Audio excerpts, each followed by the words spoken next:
The phone rang, a sharp, foreign tone slicing through the polished silence of the millionaire's office. Everyone froze. The maid, old uniform, tired hands, stood trembling beside the desk, terrified to even breathe wrong. Her daughter, Amara, just 16, stood quietly behind her, head bowed, trying not to be seen. But the call wouldn't stop. A Dutch number, a very important one. The millionaire, Grant Whitmore, glared at the maid like the ringing itself was her fault. "You can't even keep your child away from my office?" He snapped. The maid opened her mouth to apologize, but before she could, Amara stepped forward. She picked up the phone, spoke fluent Dutch, and the entire room went silent. Grant's eyes widened. The call ended. Then he reacted. She grew up in the quiet, echoing hallways of other people's wealth. Every morning before sunrise, Mara, the daughter of a black maid, sat on the cold marble floor of the Beaumont mansion, tying her old school shoes while her mother polished silver trays in the background. Mara wasn't born into luxury. She learned to walk beside it, observe it, and survive it, while the millionaire family's children ran through the house with toys that cost more than her entire year's school fees. Mara sat in the corner with second-hand textbooks, devouring every page like a lifeline. She didn't envy them. She didn't resent them. She simply watched and learned. Her mother, Angela, worked silently. Her hands were cracked, her back stiff, but her pride unshakable. Every night she whispered the same words. "Baby, your mind is your inheritance." And Mara believed her. In school, she became the girl teachers, whispered about, the student who solved equations faster than the clock ticked. A quiet genius with a gaze sharp enough to cut through problems adults couldn't solve. But at home, she was still just the maid's daughter. The Beaumonts barely noticed her, except for one thing. Every afternoon, when their phones rang and the adults were too busy arguing about business, investments, or travel plans, it was Mara who picked up the calls. She didn't speak much, but she listened deeply, translated languages, noted numbers, remembered details. The house's intercom became her secret classroom, and she treated every voice on the line like a lesson. She learned accents, speech patterns, the weight of silence. She didn't know it yet, but one Dutch call, one accidental moment, would change everything. Because on a morning when the Beaumont millionaire wasn't home, and Angela was busy scrubbing floors, the phone rang with a name that would shake their world. And Mara, the genius girl nobody saw, reached out and answered it. "Hello, Beaumont residents," she said, her voice steady, polite, practiced. A man answered, his voice deep, raspy, and coated in that unmistakable European sharpness. "Ja, goedemorgen. I'm calling for Mr. Beaumont. This is Van der Veen. Put him on." Mara straightened, Dutch.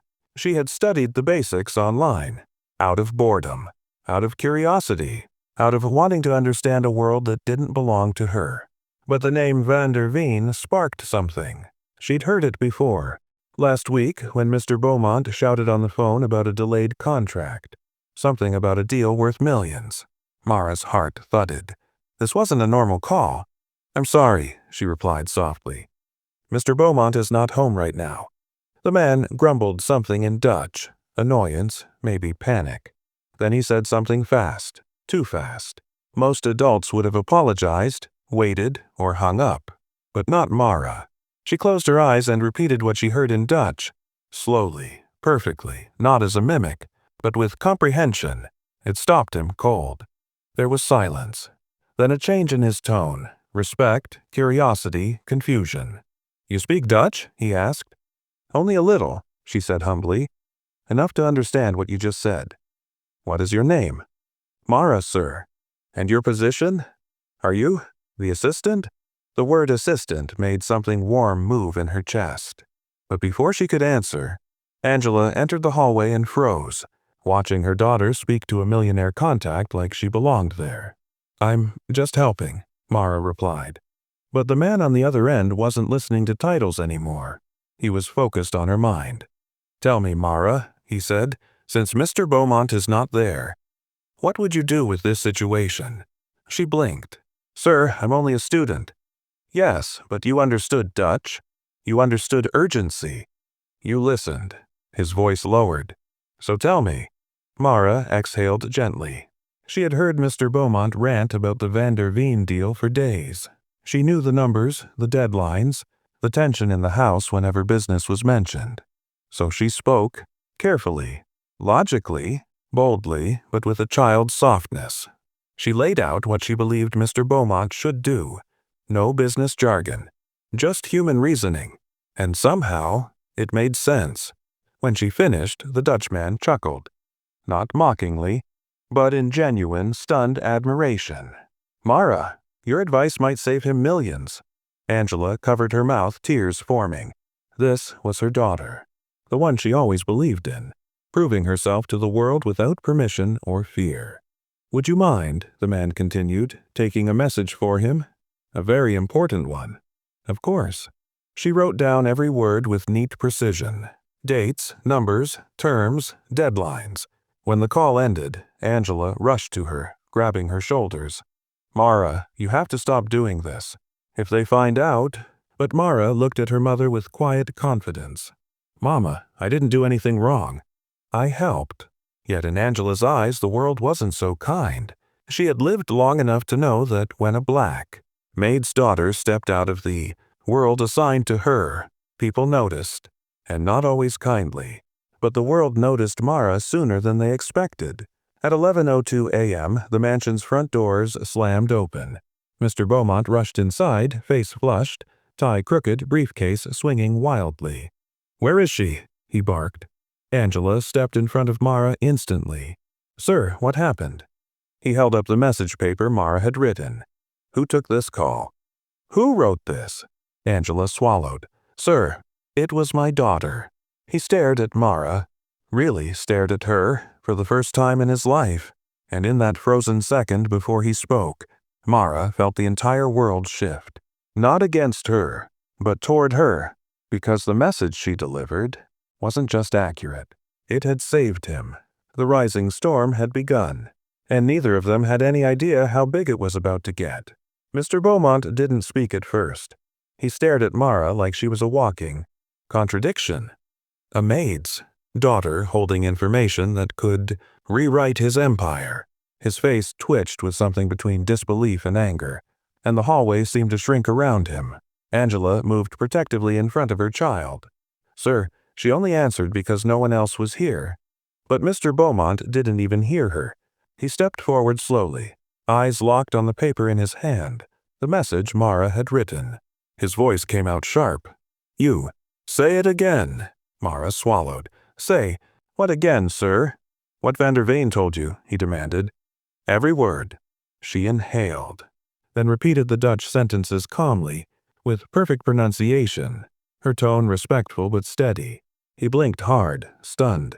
"You understood him?" "Yes, sir." "How?" His voice cracked. "Who taught you Dutch?" "No one," she said simply. "I just learned."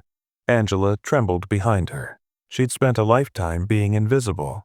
But her daughter, her brilliant, fearless child, was refusing invisibility today. Mr. Beaumont shook his head, pacing, running his fingers through his hair. "You didn't just write down his message," he muttered. "You advised him." Mara froze. She hadn't realized the Dutchman would tell him that part. Beaumont pointed at her, eyes wide with disbelief.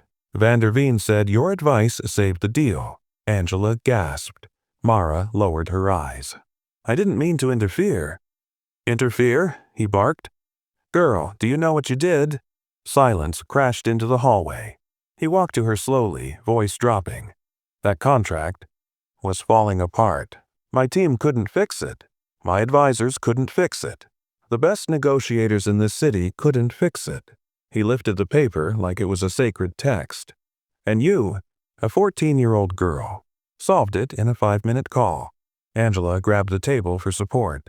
But Mr. Beaumont wasn't done. He stepped even closer, too close, and lowered his voice into a dangerous whisper. "Where did you learn those terms? Those numbers? That strategy?" Mara steadied herself. "Sir, I listen." He stared at her, nose flaring, breath uneven.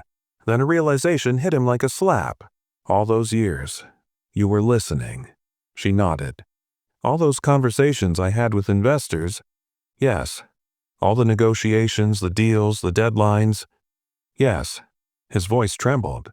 You memorized everything? No, sir, she corrected gently. I understood. The truth left him speechless. Behind them, other staff members had gathered quietly, witnesses to something none of them had ever seen. A maid's child standing in front of power, not trembling, not apologizing, just being herself.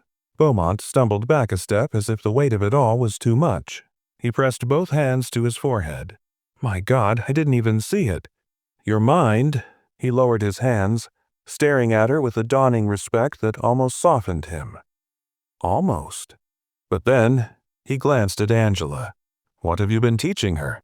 It came out sharp, accusing. Angela's heart dropped. Nothing, sir. This is all her. He scoffed. Impossible. No child learns like this. Mara finally spoke up, her voice stronger than before. Sir, you never believed someone like me could learn like this. The room froze. Her words didn't come from anger. They came from truth, real, heavy, undeniable. Beaumont's jaw clenched. His pride battled his reality. He was a man used to control, used to being the smartest in every room he entered. But right now, a black maid's daughter was smarter than him. Before he could respond, the house line rang again. The same sharp, metallic ring. Beaumont lunged for it, snatching the receiver. Yes, this is Beaumont. He listened, and his face went pale. Everyone watched his every breath. Yes, I understand. Yes, thank you. He hung up slowly, hands trembling. What happened? Angela whispered. He looked at Mara, voice hollow. Van der Veen just finalized the deal. He said, he insisted, that we keep following the strategy the girl suggested. Angela's knees buckled. Mara's eyes widened. Beaumont stared at her with something new, something raw.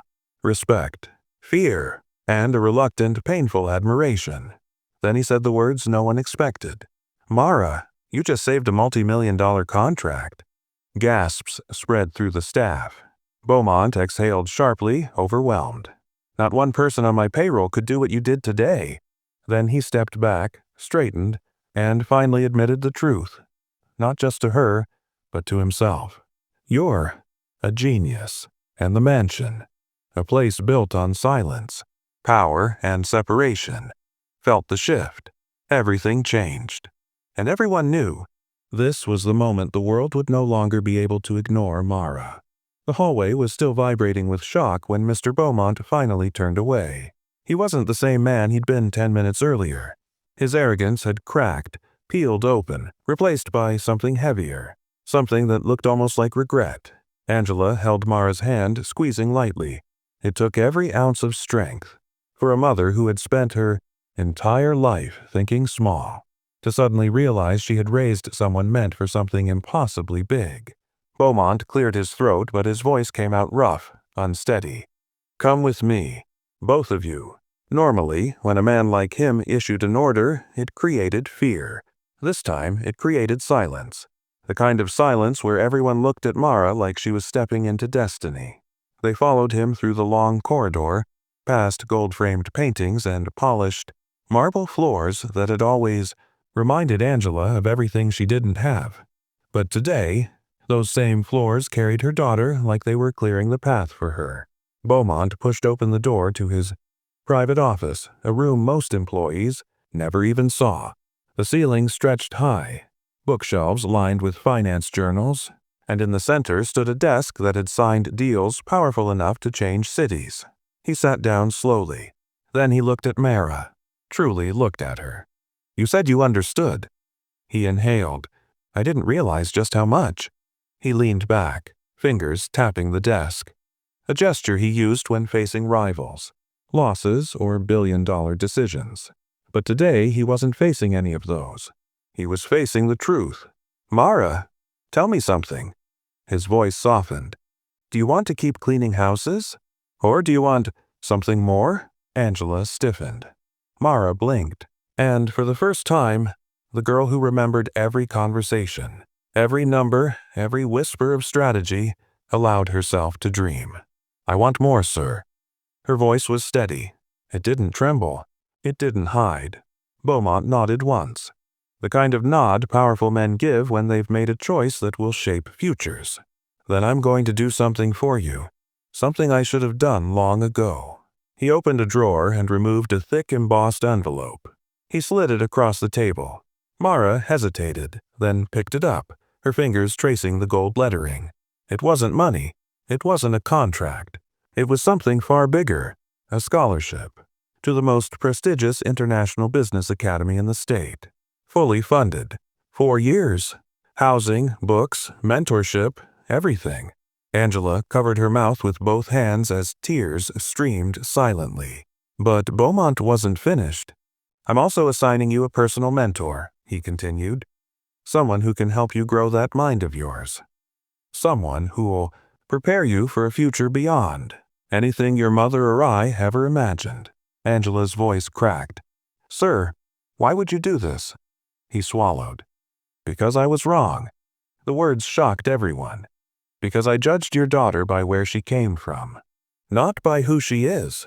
And because if a mind like hers ever slipped through my fingers again, I'd never forgive myself." Then he turned to Mara, eyes steady but softer than they had ever been. "You have a gift. Something rare. Something people in boardrooms would fight wars to possess. And you learned it, not from books, but from surviving, listening, understanding a world that refused to see you." A tear slipped down Mara's cheek. He continued, "You won't be a maid. You won't be a shadow. You won't be overlooked ever again." He stood, walked around the desk, and lowered himself to her eye level. "You're going to be a leader, and I'm going to help you get there." For the first time, Mara allowed herself to breathe, not with fear, but with belief. Angela wrapped her arms around her daughter, whispering thanks through her tears. She had lived her whole life being unseen, unvalued, overlooked. But today, the world saw her child. The world finally knew her worth. Word spread among the staff. They whispered her name in awe, in pride, in hope. A black maid's daughter, receiving the opportunity of a lifetime. A child who broke the boundaries generations before her couldn't break. And as Mara stepped out of the office, scholarship envelope clutched tightly in her hands. The entire mansion felt different, lighter, like it had witnessed history. Angela wiped her tears. "Mara, you changed everything today." Mara looked back at the office, at the place where her life had been rewritten. "No, Mama," she whispered softly. "I'm just getting started." And with that, a genius walked into her future. A mother walked into her healing. And justice, quiet, graceful, undeniable justice, settled over them both like sunlight, finally reaching a place long kept in the dark.